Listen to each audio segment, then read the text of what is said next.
Tervetuloa Ronimäentie 6N16 asuntoesittelyyn. Tässä tullaan huoneiston sisälle. Tupakeittiö, missä on tämmöinen jenkkijääkaappipakastin yhdistelmä, astiapesukone,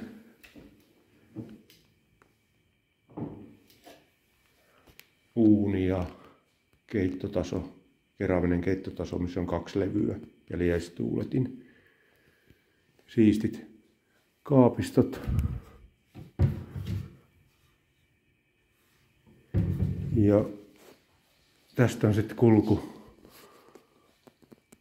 oviaukon kautta olokautta makuuhuoneeseen, eli tässä on tämmöinen kevyellä seinällä jaettu tila, jossa on vasemmalla paikka pedille ja muutamat kaapit. Ja tänne on kulku molemmin puolin, eli tuohon keskelle voi laittaa vaikka pari vuoteen ja pääsee molemmin puolin kulkemaan.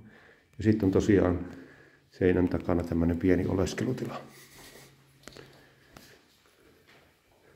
Tästä tupakeittiöstä on kulku tilavaan kylpyhuoneeseen, missä on suihku, WC-istuin, peilikaappi, allaskaappi ja paikka pyykinpesukoneelle.